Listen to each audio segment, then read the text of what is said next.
أعوذ بالله من الشيطان الرجيم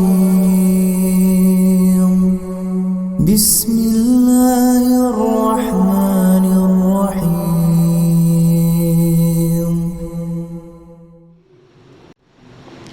بسم الله الرحمن الرحيم. السلام عليكم ورحمة الله وبركاته. إن الحمد لله نحمده ونستعينه ونستغفره ونعوذ بالله من شرور أنفسنا وسيئات أعمالنا. من يهده الله فلا مضل له ومن يضلل فلا هادي له. أشهد أن لا إله إلا الله وحده لا شريك له وأشهد أن محمدا عبده ورسوله صلوات الله وسلامه عليه وعلى آله وأصحابه ومن سار على نهجه واستنى بسنته إلى يوم لقاء ربه. قال تعالى: يا أيها الذين آمنوا اتقوا الله حق تقاته ولا تموتن إلا وأنتم مسلمون. وقال سبحانه: يا أيها الذين آمنوا اتقوا الله وقولوا قولا سديدا يصلح لكم أعمالكم ويغفر لكم ذنوبكم ومن يطع الله ورسوله فقد فاز فوزا عظيما. أما بعد، jamaah kaum muslimin yang semoga senantiasa dirahmati dan diberkahi oleh Allah Subhanahu wa taala. Puji syukur kita panjatkan kepada Allah Subhanahu wa taala atas segala limpahan rahmat, nikmat serta karunia-Nya kepada kita yang tiada terhingga. Allah Subhanahu wa taala berfirman di dalam Al-Qur'an: "Wa in ta'uddu ni'matallahi la tuhsuha." Apabila kalian menghitung nikmat Allah Subhanahu wa taala, maka kalian tidak akan sanggup dan tidak akan mampu untuk menghitungnya.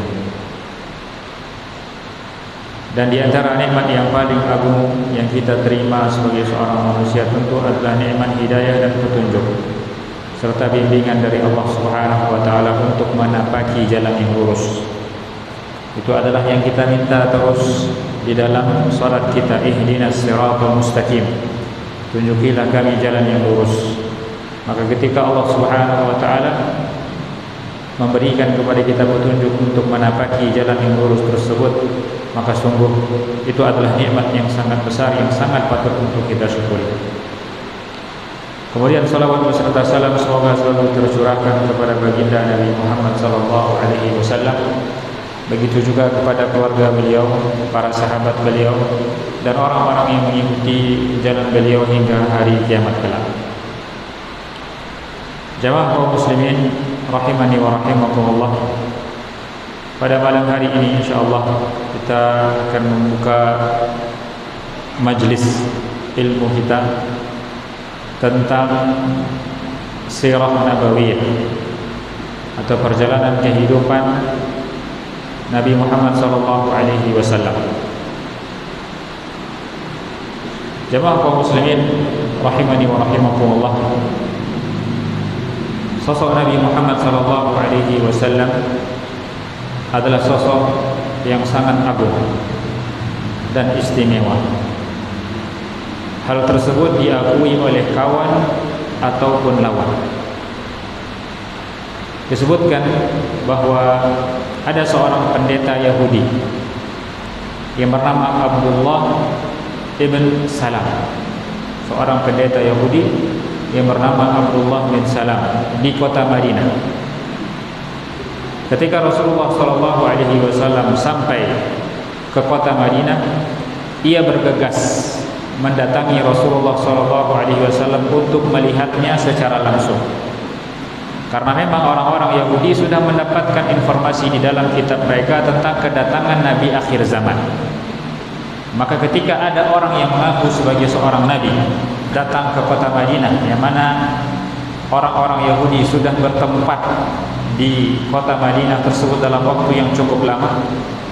Abdullah bin Salam datang ingin melihat secara langsung siapa orang yang mengaku sebagai seorang nabi tersebut. Dan ketika melihat wajah Nabi sallallahu alaihi wasallam, Abdullah bin Salam kemudian memberikan komentar, faji'tu fin nas. Aku datang ke kerumunan manusia li'anzur, untuk melihat dirinya. Falamma tabayyantu wajhahu, tatkala terlihat jelas olehku wajahnya, araftu anna wajhahu laysa biwajhin kadzdzab. Tatkala aku melihat wajahnya secara jelas, aku menjadi tahu bahwa wajah yang seperti ini bukanlah wajah seorang pendusta. Artinya kesan pertama ketika melihat Nabi SAW hanya dari wajahnya saja, Abdullah bin Salam langsung memberikan komentar bahwa orang dengan wajah seperti ini bukanlah wajah seorang pendusta. Beliau sallallahu alaihi wasallam adalah orang terbaik dari makhluk Allah Subhanahu wa taala yang Allah pilih untuk menjadi utusannya, menyampaikan risalahnya kepada umat manusia. Dan Allah Subhanahu wa taala telah menetapkan bahwa jalan keselamatan ada pada jalan yang telah ia tempuh. Seseorang tidak akan mendapatkan keselamatan apabila ia tidak mengikuti jalan yang telah ditentukan dan diajarkan oleh Rasulullah SAW. Dalam sebuah hadis Nabi SAW pernah mengatakan, "Walladzi nafsu Muhammadin biyadihi." Dan demi zat yang jiwa Muhammad berada di tangannya, la yasma'u bi ahadun min hadhihi al-ummati yahudiyyun wala nasrani.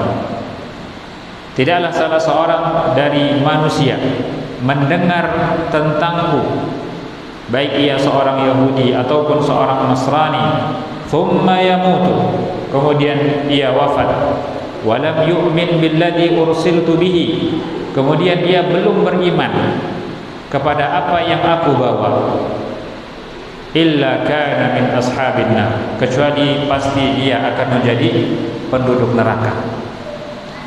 Jadi siapapun dia, manusia jenis apapun dia, dari bangsa manapun, dari ras manapun, apabila telah mendengar Nabi Muhammad SAW mengetahui ajarannya, kemudian ia enggan untuk mengikuti ajaran tersebut, maka sejatinya ia merupakan penduduk neraka.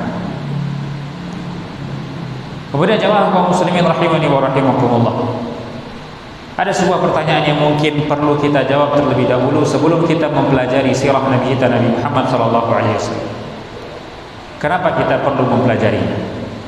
Apa tujuannya?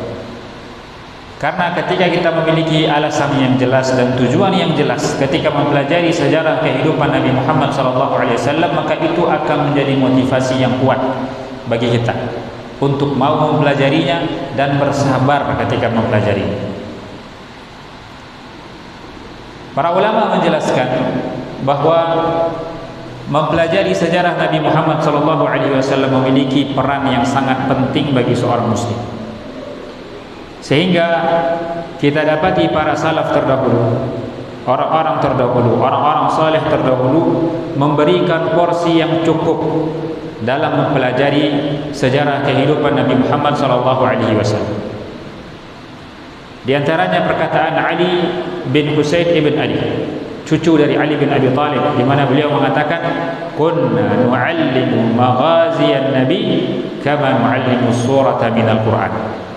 Kami dulu mempelajari tentang peperangan yang dialami oleh Nabi SAW sama seperti kami mempelajari salah satu surat dari Al-Quran. Jadi Ali bin Husain menyeratakan atau menyamakan antara mempelajari salah satu surat Al-Quran dengan mempelajari peperangan yang dialami oleh Nabi SAW. Jadi sebagaimana para salaf terdahulu mempelajari Al-Quran, dan itu adalah sebuah kewajiban, mereka juga mempelajari bagaimana kehidupan Nabi sallallahu alaihi wasallam. Imam Az-Zuhri mengatakan fi ilmi al-maghazi ilmu al-akhirati wad dunya. Ya, mempelajari tentang sejarah kehidupan Nabi Muhammad sallallahu alaihi wasallam. Maka di situ ada ilmu dunia dan ada ilmu akhirat. Ada ilmu dunia, ada ilmu akhirat. Karena pelajaran atau karena perjalanan kehidupan Nabi sallallahu alaihi wasallam bukanlah perjalanan kehidupan yang kosong dari makna. Banyak pelajaran yang bisa diambil, banyak hikmah yang bisa dipetik dari perjalanan kehidupan Nabi Muhammad sallallahu alaihi wasallam. Jamaah kaum muslimin rahimani wa rahimakumullah. Di antara alasan utama kenapa kita harus mempelajari sejarah kehidupan Nabi kita Nabi Muhammad sallallahu alaihi wasallam, karena salah satu pondasi penting dalam keimanan kita sebagai seorang muslim adalah mengenal Rasulullah sallallahu alaihi wasallam. Sebagaimana yang disebutkan dalam sebuah hadis bahwa akan ada 3 hal yang nanti ditanyakan oleh malaikat di alam kubur, dan salah satu yang ditanyakan adalah tentang Nabi Muhammad sallallahu alaihi wasallam. Sehingga sangat penting bagi kita untuk mengenal beliau seutuhnya, mengenal kepribadian beliau. Karena tidak akan mungkin kita bisa menjawab pertanyaan malaikat tersebut kalau seandainya kita tidak memiliki kecintaan dan pemahaman tentang kehidupan beliau sallallahu alaihi wasallam dengan baik. Kemudian juga di antara tujuannya kenapa kita harus mempelajari kehidupan Nabi Muhammad sallallahu alaihi wasallam, karena mempelajari sirah beliau berarti mempelajari sejarah kehidupan sosok yang Allah jadikan sebagai panutan bagi orang-orang yang beriman. Mempelajari sejarah kehidupan beliau berarti mempelajari sosok yang mana kehidupannya harus menjadi panutan bagi orang-orang yang beriman. Allah Subhanahu wa taala berfirman, "Laqad kana lakum fi Rasulillahi uswatun hasanah." Sungguh pada diri Rasulullah sallallahu alaihi wasallam tersebut terdapat contoh yang baik, tauladan yang baik bagi kalian.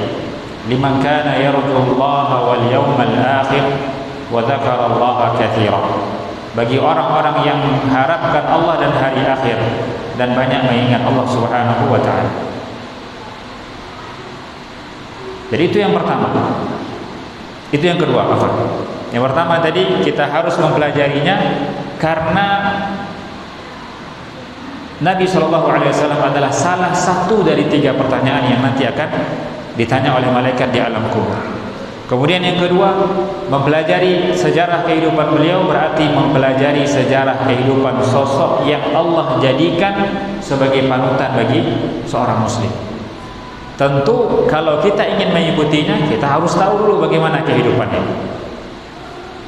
Bagaimana mungkin kita bisa menjadikan Nabi Muhammad sebagai panutan kalau kita tidak kenal dengan beliau, tidak tahu bagaimana beliau hidup.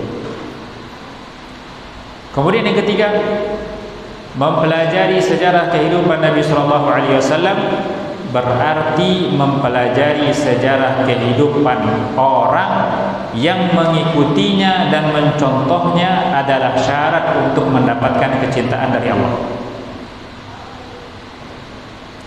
Karena Allah Subhanahu wa taala mempersyaratkan kalau ingin mendapatkan cinta dari Allah, maka ikuti Nabi Muhammad. Dan tentu untuk mengikuti beliau kita harus kenal terlebih dahulu dengan beliau, tahu aspek-aspek kehidupan beliau.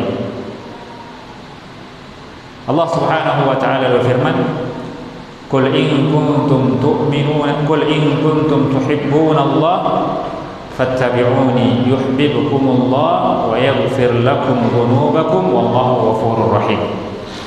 Kata Allah Subhanahu wa taala, katakanlah wahai Muhammad, kalau seandainya kalian memang benar-benar mencintai Allah, jujur bahwa kalian mencintai Allah Subhanahu wa taala, fattabi'uni, maka ikutilah aku. Dan kalau kita ingin mengikuti beliau, kita harus mengenali sosok beliau terlebih dahulu. Dan dengan mengikuti Nabi sallallahu alaihi wasallam, yuhibbukumullah, maka Allah Subhanahu wa taala akan mencintai kalian. Wa yaghfir lakum dzunubakum, dan Allah Subhanahu wa taala akan mengampuni dosa kalian. Wallahu ghafurur rahim, dan Allah Subhanahu wa taala Maha Pengampun, Maha Penyayang. Dan jamaah kaum muslimin, kehidupan Nabi sallallahu alaihi wasallam adalah gambaran nyata tentang bagaimana Islam diterapkan dalam kehidupan sehari-hari. Karena jamaah kaum muslimin, yang kita baca di dalam Al-Qur'an, yang kita dengar dari hadis Nabi sallallahu alaihi wasallam yang secara lisan, itu adalah teori tentang bagaimana menjadi seorang muslim. Itu adalah teori tentang bagaimana menjadi seorang muslim. Dan Nabi sallallahu alaihi wasallam atau kehidupan beliau adalah contoh nyata, contoh konkret tentang bagaimana menjadi seorang muslim. Artinya teori ada dalam Al-Qur'an, Nabi sallallahu alaihi wasallam contoh nyatanya. Bagaimana menjadi seorang muslim, bagaimana menjadi seorang suami, bagaimana menjadi seorang pemimpin, bagaimana menjadi seorang orang tua.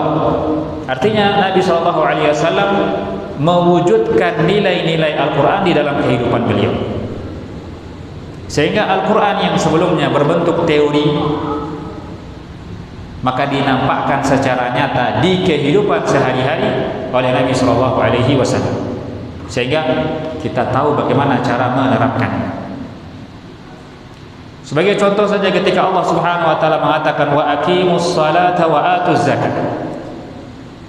Dirikanlah salat, tunaikanlah zakat. Di dalam Al-Qur'an hanya itu bentuk perintahnya. Namun praktek dan bagaimana cara melaksanakannya berarti kita harus merujuk tentang kepada bagaimana Nabi sallallahu alaihi wasallam melaksanakannya. Ketika Nabi sallallahu alaihi wasallam mengatakan di dalam Al-Qur'an khairukum li ahli, sebaik-baik kalian adalah orang yang paling baik kepada keluarganya. Itu teorinya. Contoh konkretnya ada pada Nabi sallallahu alaihi wasallam. Kita lihat bagaimana beliau memperlakukan istri-istri beliau menjadi kepala keluarga yang baik. Contoh nyatanya bisa kita lihat dari Nabi sallallahu alaihi wasallam. Jadi Nabi sallallahu alaihi wasallam itu adalah tafsiran nyata dari Al-Qur'an. Makanya ketika ada seorang datang kepada Aisyah radhiyallahu taala anha bertanya tentang bagaimana akhlak Nabi sallallahu alaihi wasallam, Aisyah kemudian menjawab kepada orang yang bertanya tersebut, "Hal taqra'ul Qur'an?" Apakah engkau membaca Al-Qur'an? Dan orang tersebut kemudian menjawab, "Iya." Lalu kata Aisyah radhiyallahu taala anha, "Kana khuluquhul Qur'an." Akhlak Nabi sallallahu alaihi wasallam itu adalah Al-Qur'an. Artinya nilai-nilai di dalam Al-Qur'an itulah yang dipraktekkan oleh Nabi sallallahu alaihi wasallam. Sehingga beliau adalah standarisasi dalam pelaksanaan dan perwujudan dari Al-Qur'an. Al-Imam Ibnu Rajab menyebutkan yakni annahu kana yata'addabu bi adabihi wa yatakhallaqu bi akhlaqihi fama madahahu al-Qur'an kana fihi ridha wa ma dhammahu al-Qur'an fihi sakhitahu. Kata Al-Imam Ibnu Rajab bahwasanya Nabi sallallahu alaihi wasallam itu beradab dengan adab Al-Qur'an, berakhlak dengan akhlak Al-Qur'an. Segala hal yang dipuji oleh Al-Quran maka itulah yang diridhai oleh Nabi SAW, dan apa yang dicela oleh Al-Quran maka itu pula lah yang tidak disukai oleh Nabi SAW.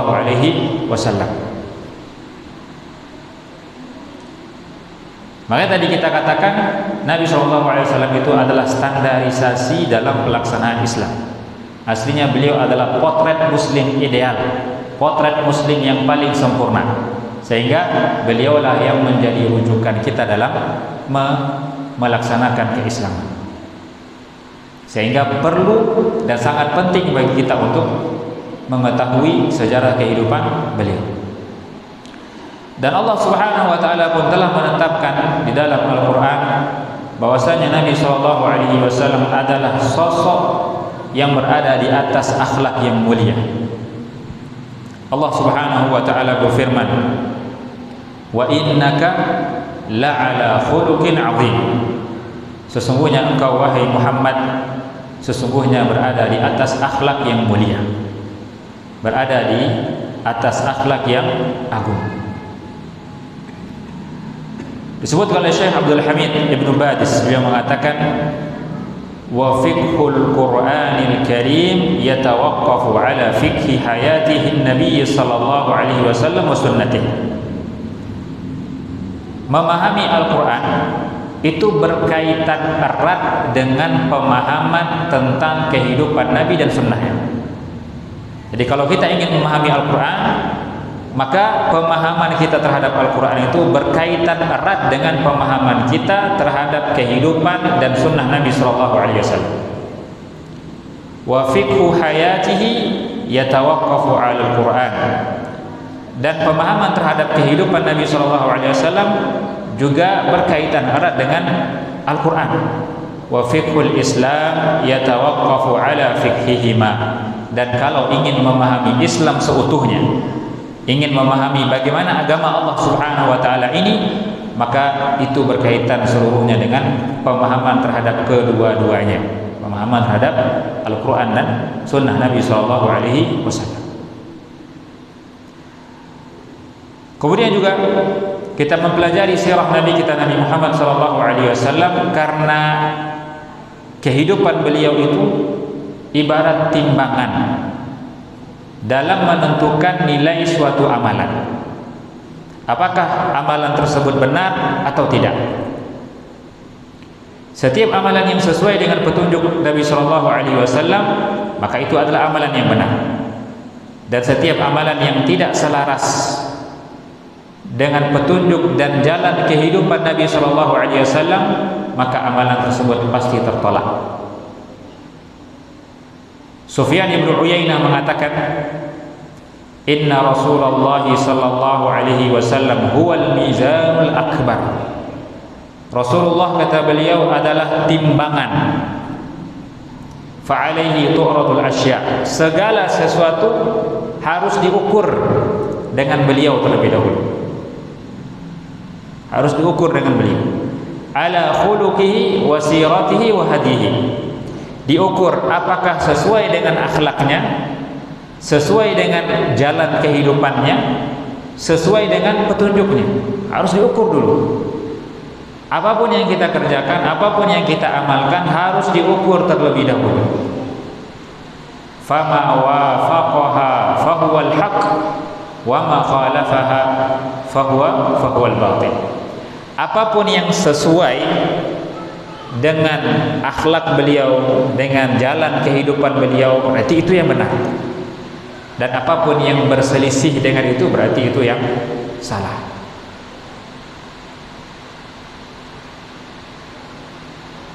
Jadi ini poin pentingnya jamaah kaum muslimin. Kenapa kita harus mempelajari sejarah kehidupan Nabi Muhammad SAW? Karena agama kita ini menjadikan beliau, atau Allah Subhanahu wa taala menjadikan beliau sebagai sosok yang kita ikuti. Beliau adalah standarisasinya. Makanya jamaah kaum muslimin rahimani wa rahimakumullah, ketika ada 3 orang datang kepada istri Nabi Muhammad SAW mempertanyakan tentang bagaimana Nabi SAW beribadah. Ketika istri-istri beliau menggambarkan tentang bagaimana Nabi SAW beribadah, 3 orang ini merasa bahwa ibadah Nabi biasa-biasa saja, tidak istimewa. 3 orang tadi merasa bahwa ibadah Nabi itu biasa-biasa saja, tidak istimewa, tidak ada kelebihannya. Terkesan hanya seperti ibadah orang biasa saja.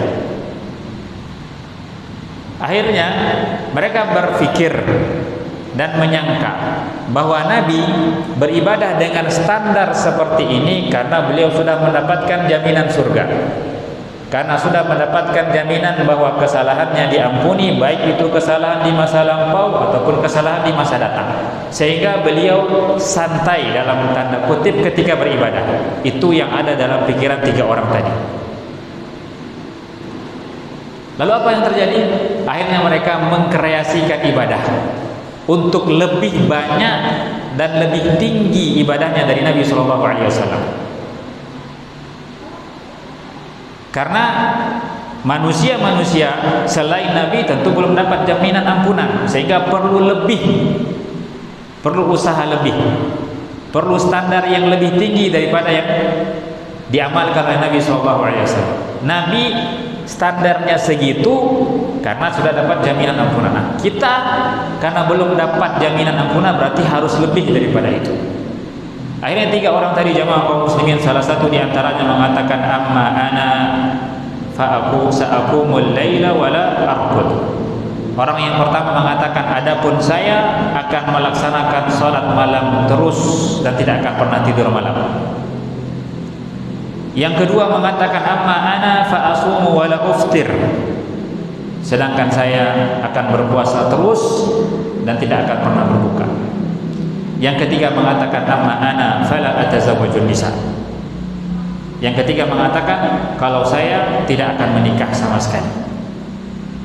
Tujuan mereka beribadah lebih banyak karena faktornya menyangka bahwa Nabi SAW dengan standar ibadah yang ada, karena beliau sudah dapat jaminan ampunan. Dan ketika Nabi SAW mendengar apa yang dikatakan oleh 3 orang tadi, Nabi SAW langsung memanggil mereka bertiga. Langsung memanggil ketiga orang tadi, dan beliau SAW mengatakan, ama antum alladhi qultum kadza wa kadza. Kaliankah yang tadi mengatakan begini dan begini? Kemudian kata Nabi SAW, ama wallahi inni akhsyakum lillah wa atqa. Kata Nabi SAW, saya ini adalah orang yang paling takut kepada Allah dan orang yang paling bertakwa. Dalam artian tidak akan ada orang yang melewati batas beliau SAW. Artinya puncak ketakutan kepada Allah dan puncak ketakwaan beliaulah yang memilikinya. Dan dengan puncak ketakwaan tersebut dan dengan puncak rasa takut seperti itu, inilah standar ibadah yang harus dicapai, yang sudah beliau ajarkan. Faman raghiba an sunnati falaysa minni, kata Nabi. Siapa yang tidak suka dengan sunnahku, tidak suka dengan ajaranku, tidak suka dengan standarisasiku, falaysa minni, maka dia bukan golonganku. Bayangkan secara logika 3 orang tadi itu bisa kita terima sebenarnya alasan mereka. Mereka melakukannya karena berpikir Nabi dengan standar seperti ini karena sudah dapat jaminan ampunan. Kita belum dapat. Seharusnya kita lebih daripada yang dilakukan oleh Nabi SAW. Tapi Nabi SAW menyatakan itu sebagai bentuk pembangkangan. Nabi SAW sebagai orang yang paling bertakwa, orang yang paling takut kepada Allah, menetapkan bahwa standarisasinya adalah segini. Faman raghiba an sunnati falaysa minni, maka siapa saja yang tidak senang dengan sunnahku, tidak senang dengan standarku, maka dia bukan golonganku. Itu kata Nabi SAW. Kemudian jamaah kaum muslimin, kita mempelajari sirah Nabi Muhammad SAW. Di antara alasannya adalah untuk menumbuhkan rasa cinta kita kepada beliau SAW. Karena tentu kecintaan terhadap seseorang baru akan tumbuh kalau kita mengenal sosoknya dengan baik. Dan keimanan seorang muslim tidak akan mencapai titik kesempurnaan hingga Rasulullah SAW menjadi orang yang paling ia cintai. Nabi SAW mengatakan dalam sebuah hadis, la yu'minu ahadukum hatta akuna ahabba ilaihi min waladihi wa walidihi wan nasi ajma'in. Kata Nabi SAW, tidak akan sempurna keimanan salah seorang di antara kalian sampai aku menjadi orang yang paling ia cintai, lebih daripada orang tuanya, lebih daripada anaknya, dan lebih daripada seluruh manusia. Dan tentu untuk menumbuhkan rasa cinta ini kita perlu mengenal sosok beliau sallallahu alaihi wasallam. Tidak akan mungkin muncul rasa cinta tanpa kenal. Karena cinta itu tumbuh seiring dengan seberapa jauh kita mengetahui sosok seseorang. Disebutkan juga oleh Al-Imam Al-Bukhari bahwasanya Umar bin Khattab radhiyallahu taala anhu pernah datang kepada Nabi sallallahu alaihi wasallam dan mengatakan, "Ya Rasulullah, la anta ahabbu ilayya min kulli syai'in illa min nafsi." Kata Umar, "Ya Rasulullah, engkau adalah orang yang paling aku cintai dari apapun kecuali diriku sendiri." Artinya Umar merasa dia lebih mencintai dirinya dibandingkan Nabi sallallahu alaihi wasallam. Lalu apa kata Nabi? La walladhi nafsi biyadihi hatta akuna ahabba ilaika min nafsi.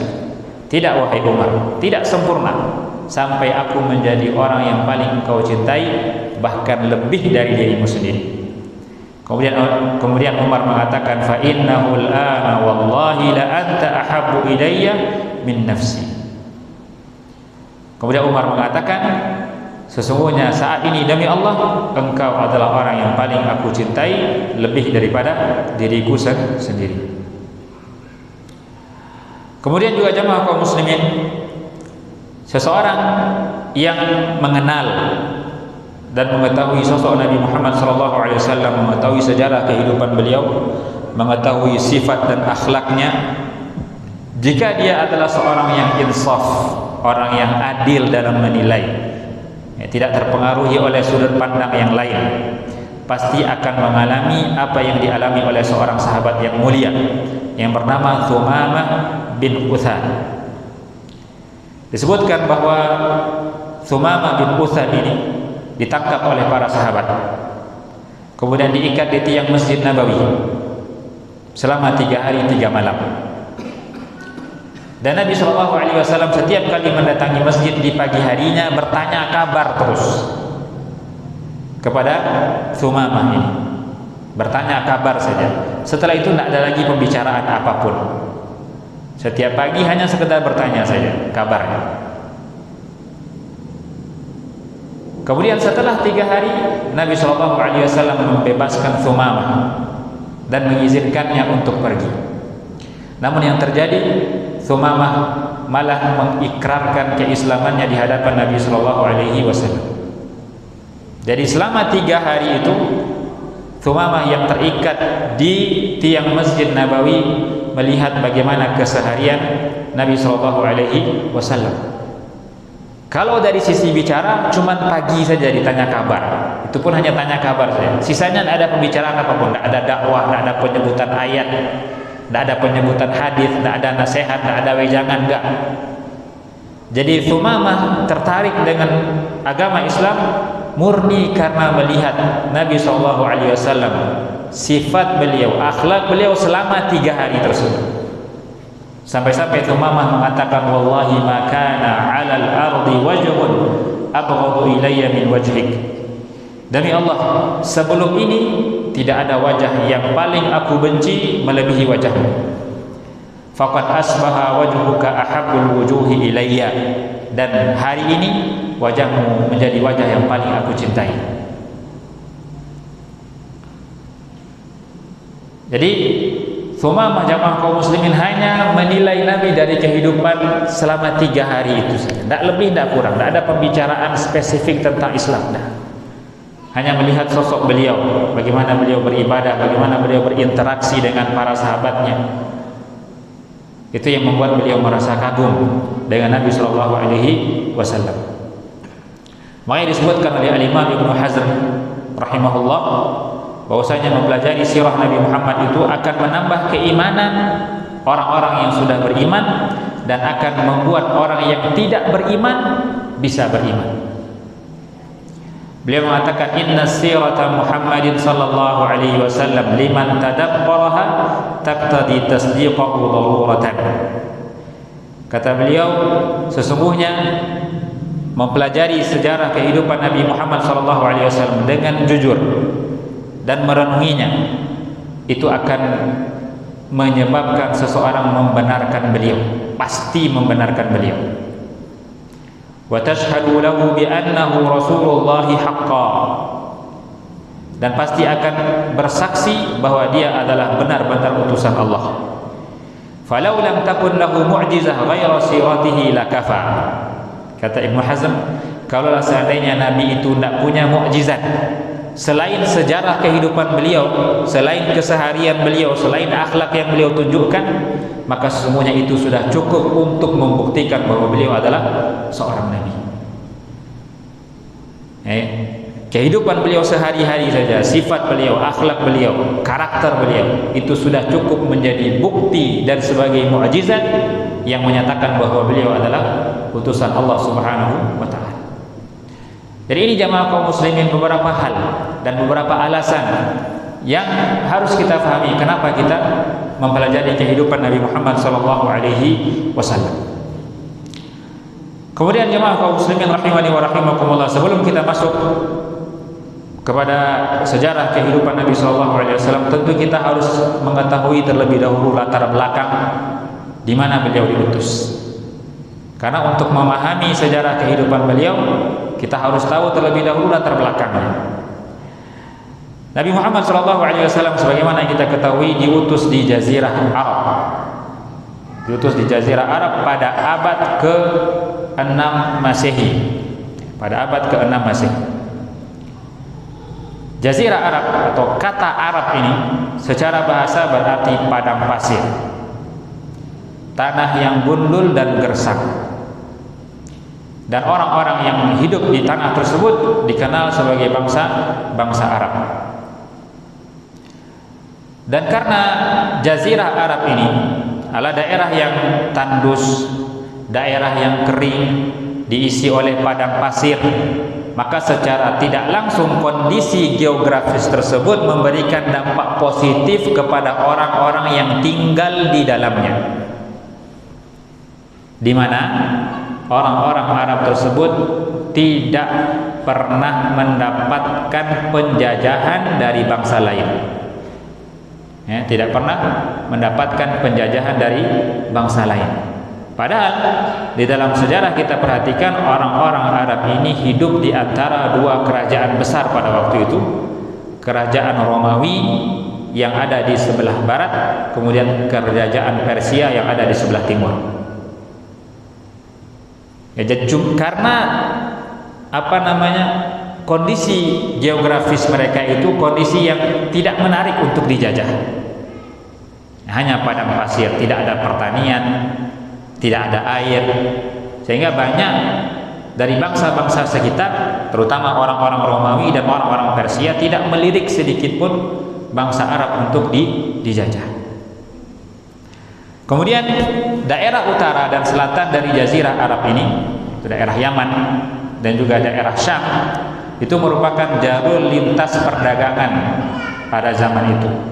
Sehingga boleh dikatakan daerah yang ramai dari Jazirah Arab ini adalah dua daerah tersebut, yaitu daerah selatan yang ada di Yaman, kemudian daerah utara yang dekat dengan daerah Syam. Syam itu sekarang 4 negara, Yordania, Palestina, Suriah dengan Lebanon. Dan itulah yang menjadi pusat peradaban pada waktu itu. Menjadi pusat peradaban. Baik, mungkin berhubung waktu Isya sudah masuk, insyaallah nanti kita lanjutkan setelah ini. Wallahu taala a'la wa a'lam. Wa sallallahu ala nabiyyina Muhammadin wa ala alihi wasallam. Wassalamualaikum warahmatullahi wabarakatuh.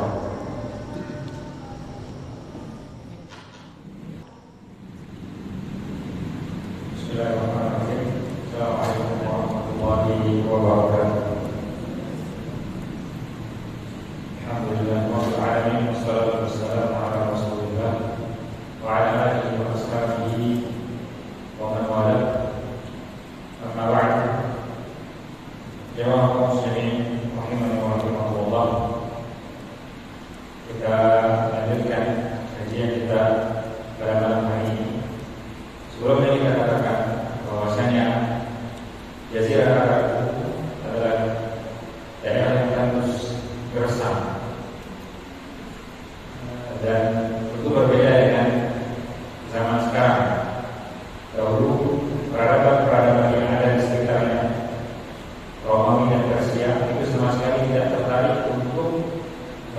menjajah daerah tersebut. Dikarenakan memang daerah itu tidak memiliki nilai apapun yang bisa dijual.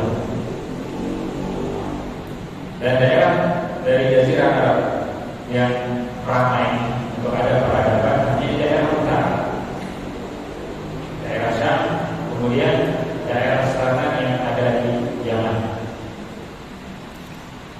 Kemudian jemaah kaum muslimin rahimahullah, para ahli sejarah mengelompokkan bangsa Arab itu menjadi 3 kelompok supaya kita lebih kenal.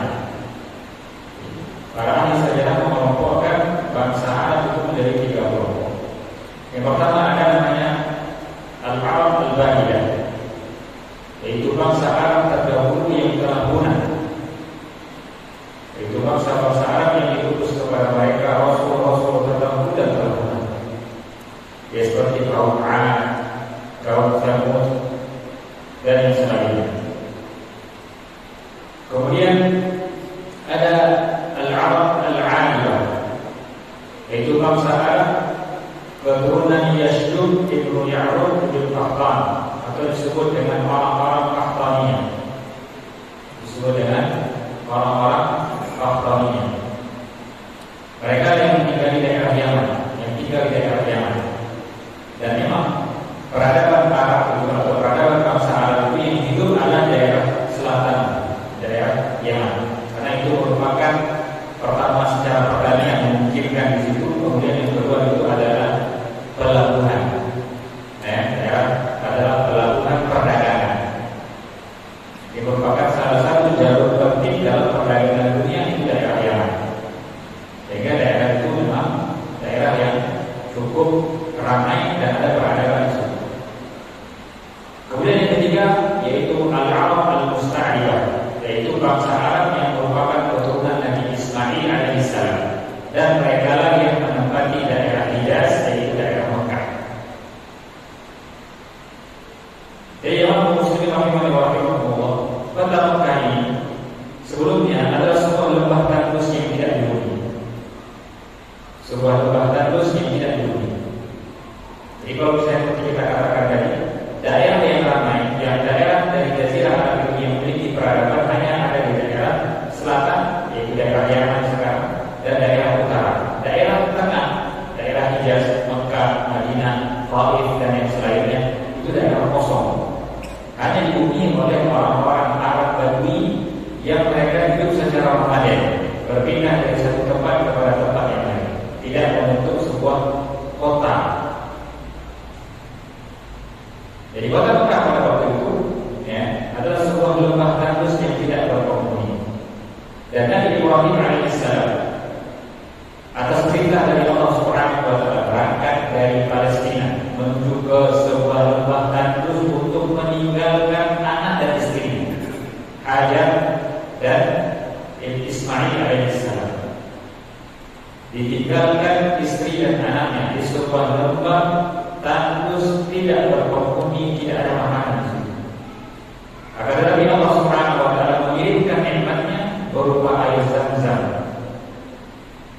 yang muncul di tanah Mekah tersebut, yang mana itu menjadi sumber air bagi penduduk di daerah tersebut hingga sekarang. Dulu tanah tandus, tak ada yang mau tinggal di situ, tak ada yang tertarik untuk tinggal di situ karena memang tak ada sumber air seperti itu. Sewajar munculnya Zam-Zam, sumber Zam-Zam, barulah bangsa-bangsa Arab sekitar yang sebelumnya hidup secara nomaden bertempat tinggal di kota Mekah. Karena tentu untuk bertempat tinggal di satu tempat harus ada sumber air. Jadi keberadaan sumber air inilah yang menyebabkan banyak suku-suku Arab yang sebelumnya nomaden meminta izin kepada Hajar alaihissalam untuk tinggal di lembah tersebut. Dan Ismail alaihissalam pun menikah dengan salah satu putri dari pemuka suku-suku Arab yang tinggal di daerah Makkah. Dan disebutkan dalam beberapa riwayat bahwasanya istri dari Ismail alaihissalam berasal dari suku Jurhum. Disebutkan juga dalam beberapa riwayat bahwasanya Nabi Ibrahim alaihissalam datang ke kota Makkah beberapa kali. Dan dalam salah satu kunjungannya, Nabi Ibrahim alaihissalam membangun Baitullah Ka'bah bersama putra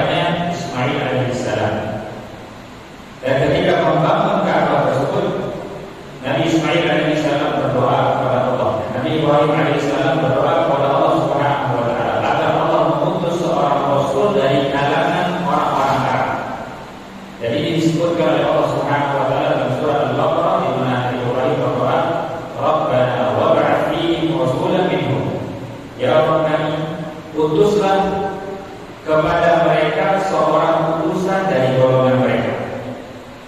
Yatlu alaihim ayatika, yang mana Rasul tersebut akan membacakan ayatmu kepada mereka.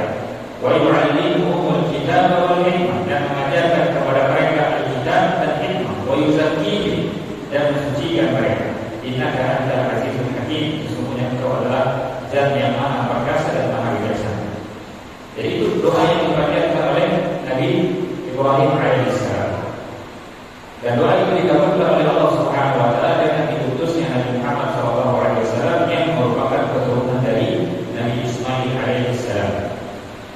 Disebutkan dalam sebuah hadis yang diriwayatkan oleh Imam At-Tirmidzi ketika Nabi SAW menceritakan tentang asal usul beliau. Nabi mengatakan Inna Allah astafa min walad Ibrahim Ismail. Sesungguhnya Allah memilih dari anak Ibrahim itu Ismail. Bagaimana kita ketahui Nabi Ibrahim memiliki dua orang anak dan dua istri yang berbeda, Ismail dengan Ishak alaihissalam.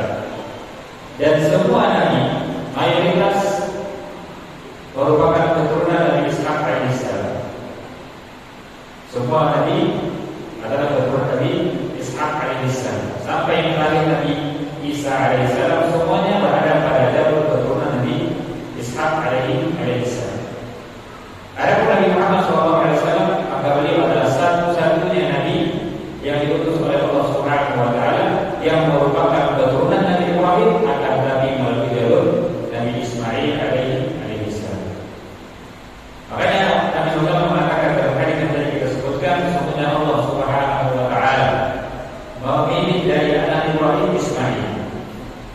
Wasfafa min walad Ismail Bani Kinanah, dan memilih dari anak keturunan Ismail Bani Kinanah.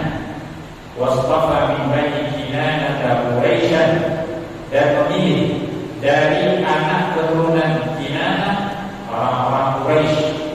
Wasfafa min Quraisy Bani Hashim, dan memilih dari suku Quraisy itu Bani Hashim.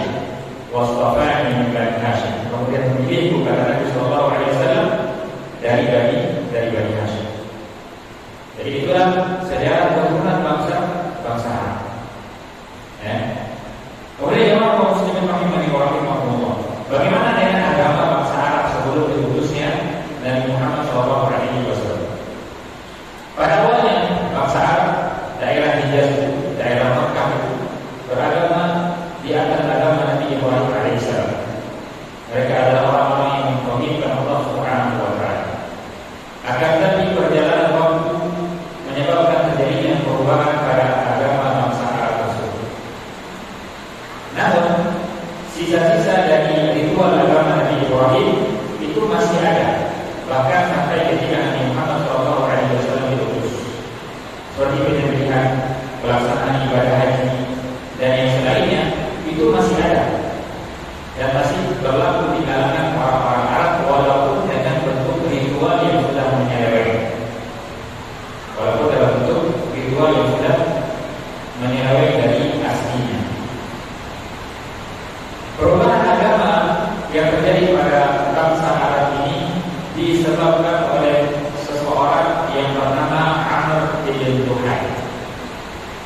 Jadi orang-orang Arab yang sebelumnya berada di atas agama tauhid, melenceng dari tauhid, terjatuh ke dalam kesyirikan, disebabkan oleh seseorang yang bernama Amr bin Luhai, yang merupakan pemimpin atau tokoh dari Bani Khuza'ah.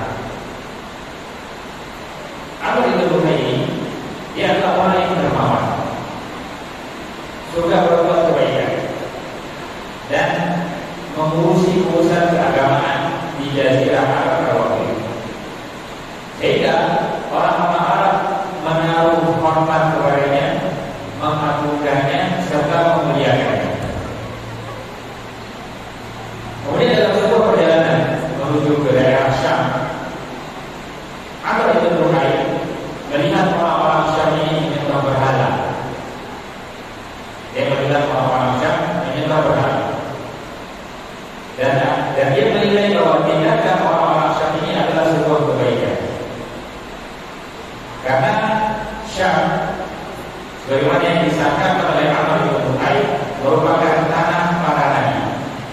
merupakan tanah para nabi, sehingga semua perbuatan mereka dianggap kebaikan oleh bangsa-bangsa sekitar. Jadi memang kaum muslimin rahimahullah, kita harus paham konteks sejarah bahwa sejak Bani Israil diselamatkan oleh Nabi Musa alaihissalam dari Fir'aun di Mesir dibawa ke Palestina, semua nabi-nabi Bani Israil itu berada di daerah Palestina.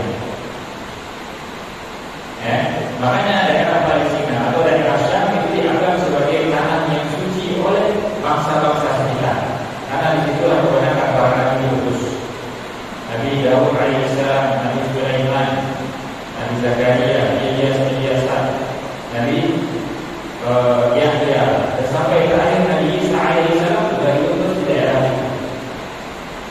Sehingga bernilai bangsa-bangsa sekitar, orang-orang yang tinggal di situ adalah orang-orang yang istimewa. Maka ketika Allah dengan Tuhan datang ke situ dan melihat orang-orang di situ menyembah berhala, maka bahwa itu adalah perbuatan yang baik. Dan inilah yang dia bawa ke Jazirah Arab. Inilah yang dia bawa ke kota Mekah.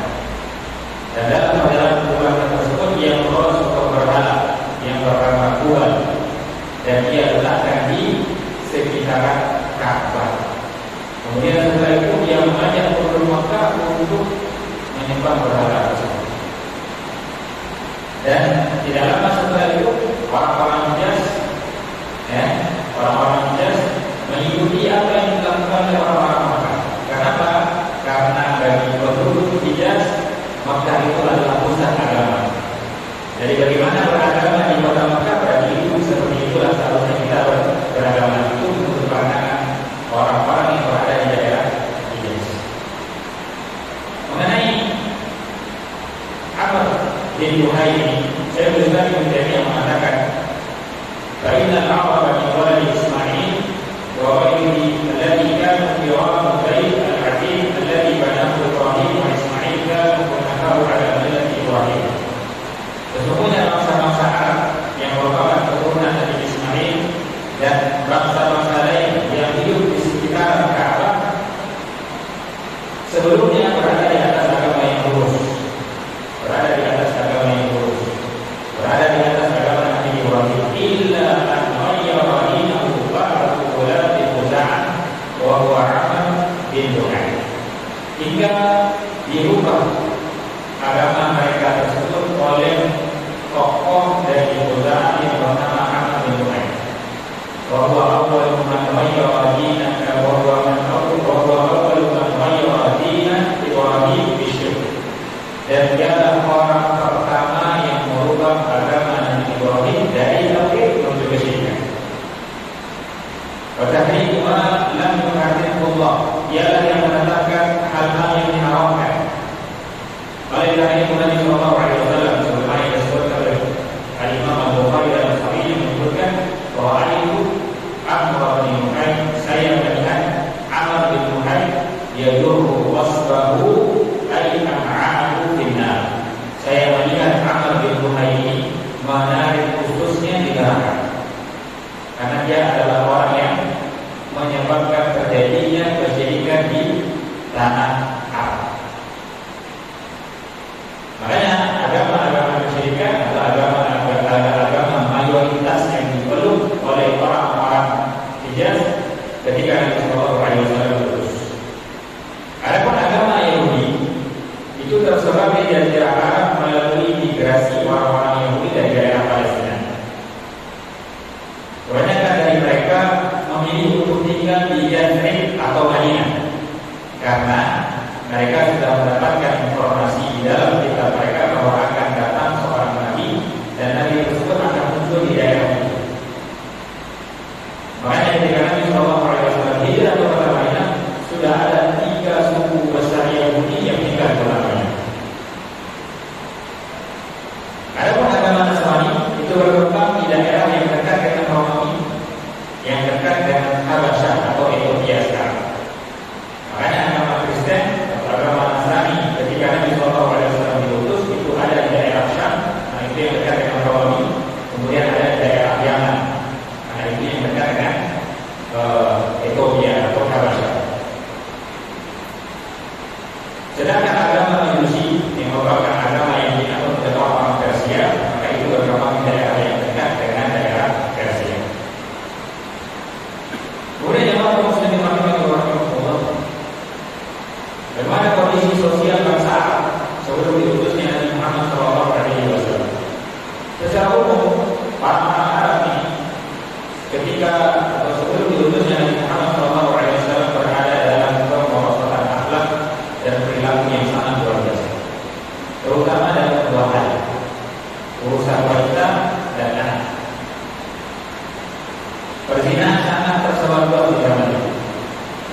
Biasanya budak-budak perempuan dipekerjakan untuk menjadi pelatur.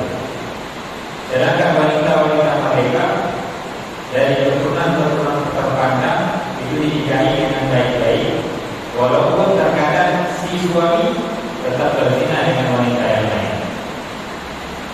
Kemudian juga bangsa Arab ini tidak menyukai kelahiran anak perempuan, tidak menyukai kelahiran anak perempuan, karena dalam pandangan mereka anak perempuan hanya akan menjadi beban.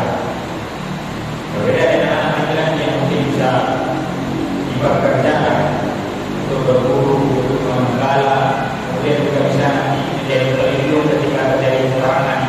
Sementara anak perempuan dalam pandangan mereka hanya akan menjadi beban.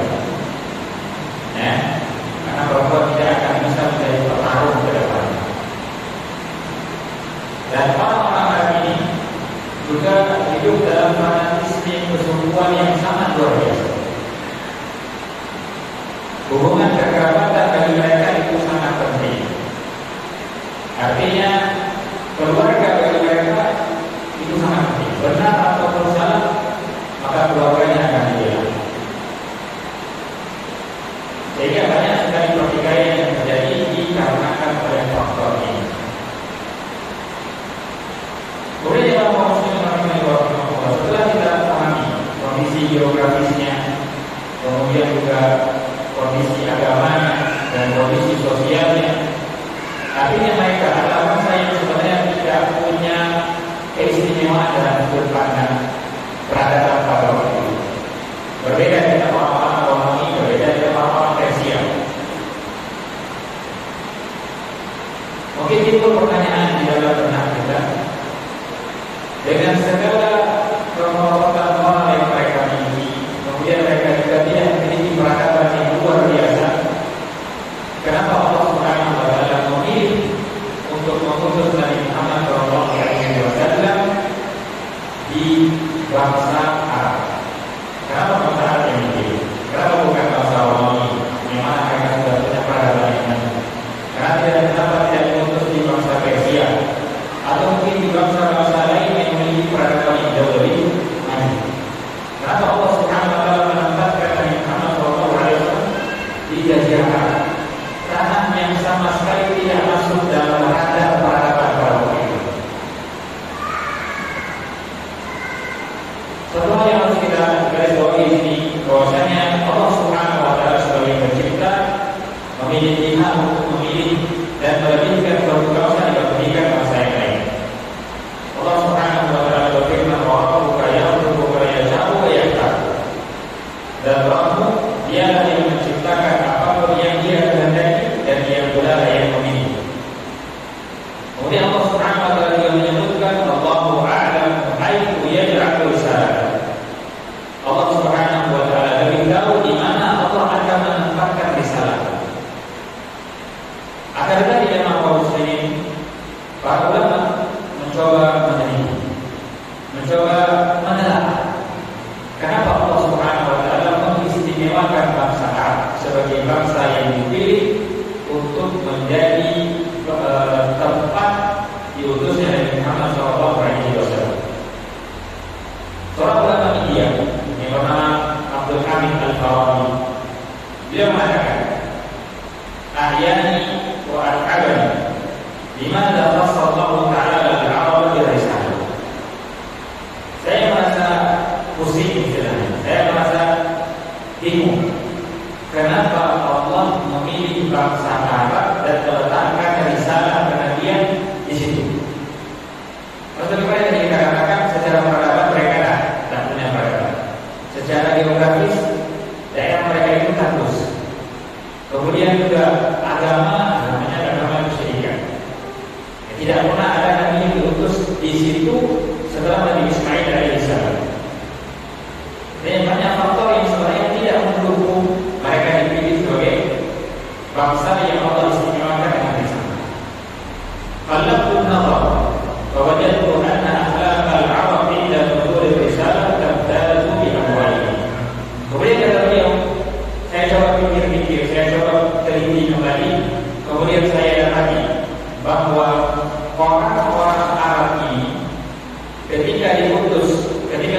mungkin tidak dimiliki oleh bangsa lain.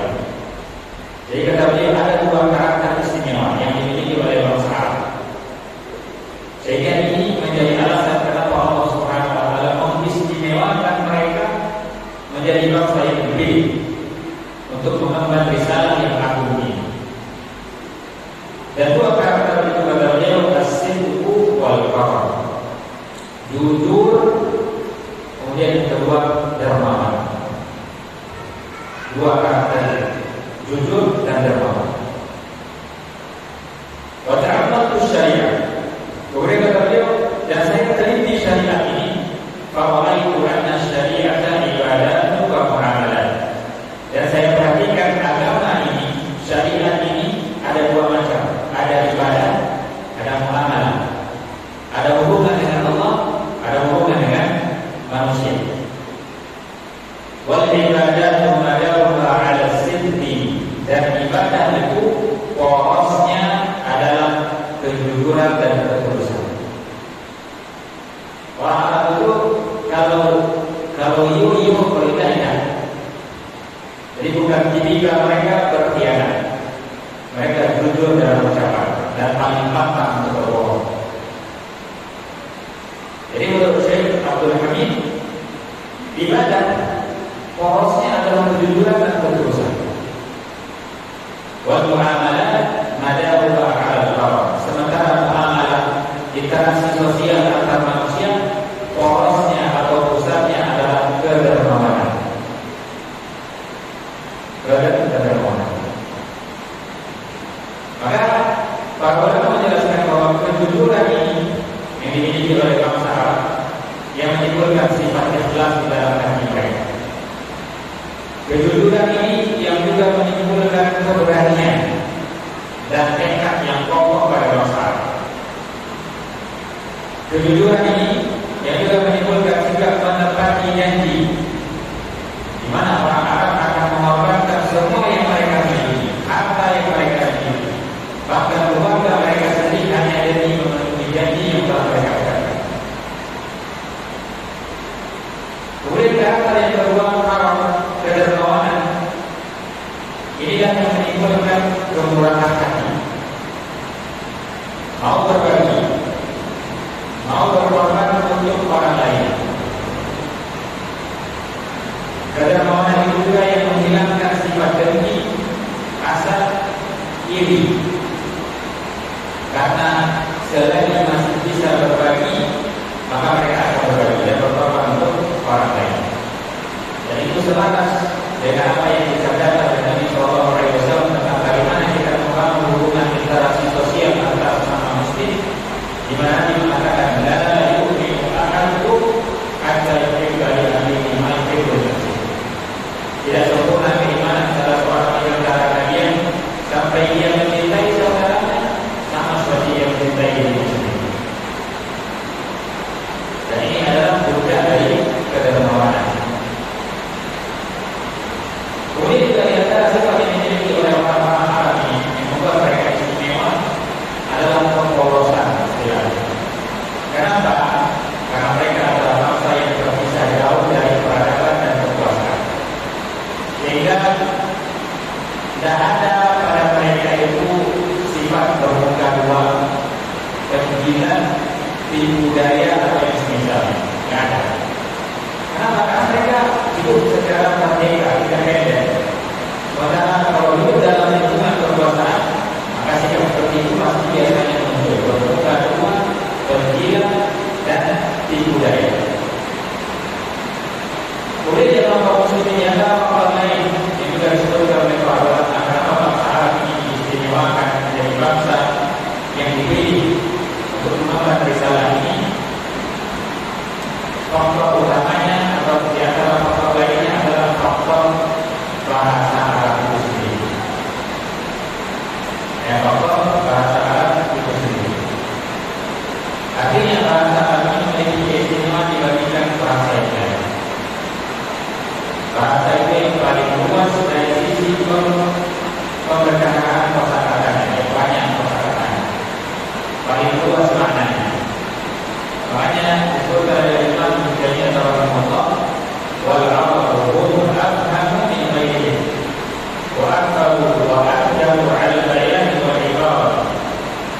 lisanu katamu al-silati bayan wa tamyizan lil ma'ani jam'an wa farqa.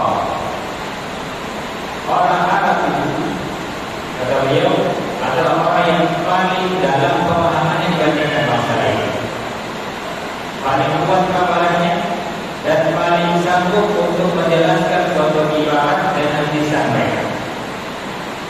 Bahasa mereka itu paling sempurna dalam menjelaskan makna-makna. Dan itu memang keistimewaan bahasa Arab. Makanya terkadang kita dapati yang kita terjemahkan Al-Quran misalnya dari bahasa Arab ke bahasa Indonesia, kadang kita perlu kata yang jauh lebih banyak daripada kata yang disebutkan di dalam ayat tersebut. Karena makna yang dikandung itu jauh lebih luas.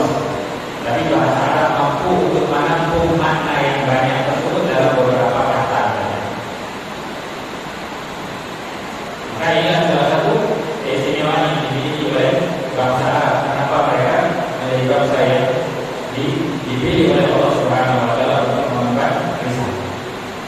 Tadi memang Muslim rahimahullah, itulah kondisi bangsa Arab tertutup oleh Nabi sallallahu alaihi wasallam, sehingga kita bisa memiliki gambaran, memiliki gambaran tentang keadaan mereka baik secara sosial, baik secara geografis, sehingga kita memiliki pijakan untuk memahami bagaimana Nabi sallallahu alaihi wasallam diutus di bangsa tersebut, tumbuh di bangsa tersebut, dan dari situlah Nabi sallallahu alaihi wasallam berhasil menyebarkan agama Allah Subhanahu wa taala ke berbagai penjuru dunia.